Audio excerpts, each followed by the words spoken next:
If you spoke to my good friend Charlie of Charlie Brook, then she would tell you that I often overface myself when it comes to the amount of books I think that I can read and the amounts that I think that I can get done in a day, let alone a month. Hi everyone, my name is Charlie, and today I am going to talk you through the books that are also on my TBR for October that are not Victorian.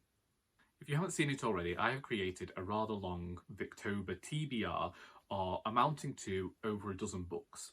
And thinking I've already overfaced myself, I have also got some more modern fiction that I would also like to read in the month of October, based on the fact that it is the Halloween season, and as we're heading more towards autumn as well, I like to have some more darker gothic reads to get me through this time of year, because it reminds me what it is not to have a soul. It is certainly my time. Anyway, one book that I think that I will be able to get through is Wynd Book 2, The Secret of the Wings by James Tynion IV and Michaelides. Now, I read the first volume of Wynd months ago and intended to read this immediately afterwards, but due to the other reading that I have been doing recently, this got pushed to the wayside. But this is one that I'm definitely going to be reading. I've decided, look at those colours. Don't those colours just scream a modern Halloween, a modern horror story to just make you feel something, even though the way that world has gone has sent you into this fit of apathy that means you haven't felt anything since about 2007 when you donated your heart and replaced it with a bread oven. Another book I've actually already started is The Maidens by Alex Michaelides. My mother got me this book for my birthday, and to prove a point that I wouldn't like it, I read 100 pages in one sitting and actually ended up rather enjoying the experience. So I just need to knuckle down and read the final 200 pages because I remember everything that happened and actually quite enjoyed it. Next, I have Good Omens by Terry Pratchett and Neil Gaiman. This is a book that I have now owned for, when I added it to the TBR, I'd owned it for exactly 1 year. I've now owned it for 56 weeks. And I still haven't read it. And I want to.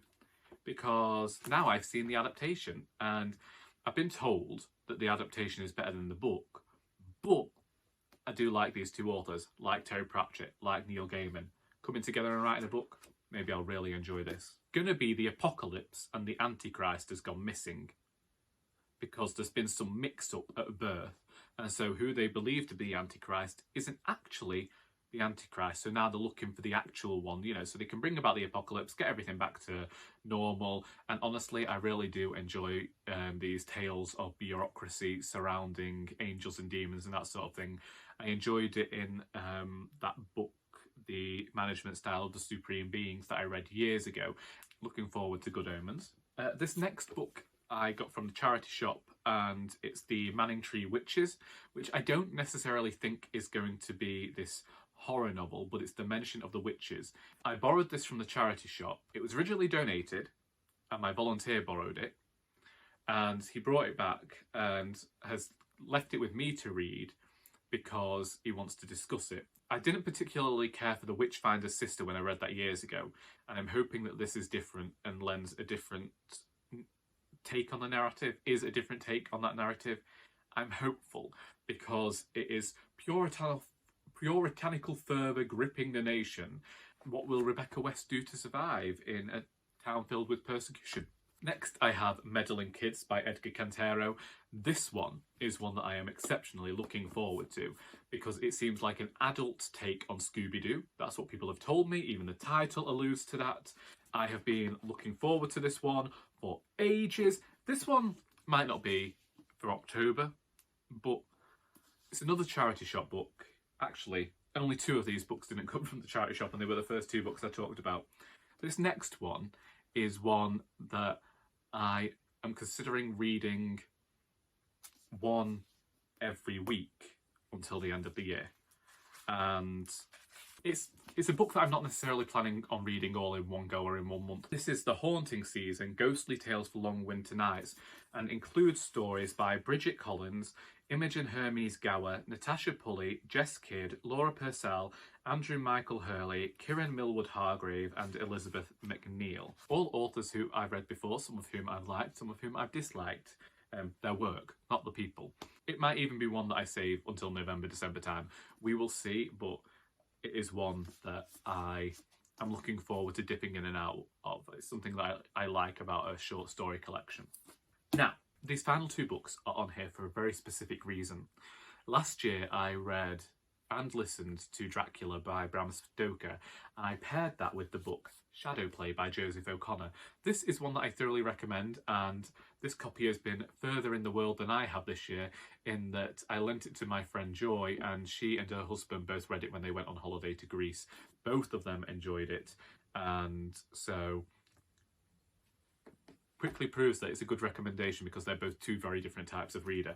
And because I enjoyed the experience of reading Dracula and pairing it with another book, I am considering rereading Dracula this year, and I'm considering just going directly to the full cast audio book that I have from Audible rather than reading the tome, although I might read the physical tome as well. But I'm going to be pairing it with these next 2 books. The first of them is The Historian by Elizabeth Kostova. Now, when this book was first out in, is it 2007? 2005. So 2005, I was 13, and I remember how popular this book was at the time. And I'll just read the blurb.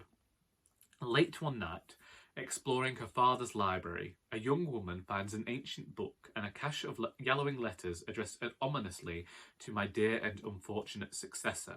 Her discovery plunges her into a world she never dreamed of, a labyrinth where the secrets of her father's past and her mother's mysterious fate connect to an evil hidden in the depths of history.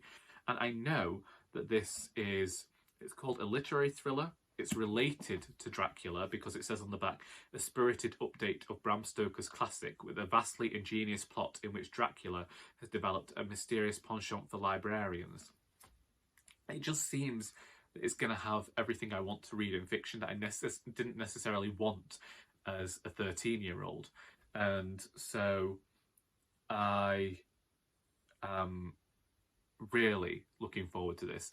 I found it at the charity shop, and I knew that I wanted to read it in October, and I knew straight away that I wanted to pair this with reading Dracula as well. And if I don't read any other book this month, I want to read The Historian. I know I said this about a few books, but it just seems like the gothic tale that I have come to adore as an adult.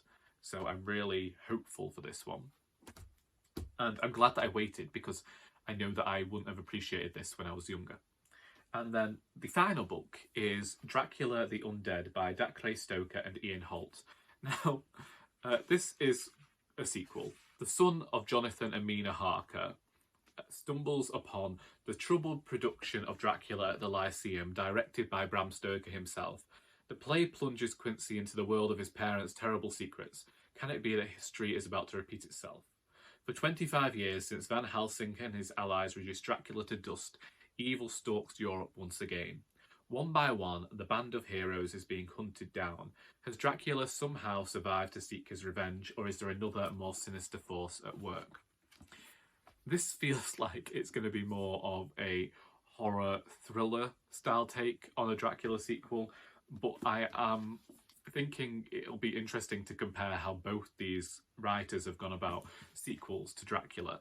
I can't lie, I am wondering whether to make this an annual thing of reading Dracula and reading its adaptations. I honestly didn't think that I would be this person who's so wholeheartedly invested in Dracula and its mythology and its sequels and what have you, but I'm quite looking forward to these books. Anyway, this is 2, 4, 6, 8. This would take my TBR up to 20 books for October, and even though I have got some time off, I don't think that I'm going to get all of these books read. I have exhausted myself. Whatever's wrong with me, not nice, and I don't recommend it, but I wanted to get these TBRs out because I'm excited about books again. And gotta say, that hasn't been the case for a few months. Yes, I've been reading these awards books, but I just like being able to pick and choose things myself.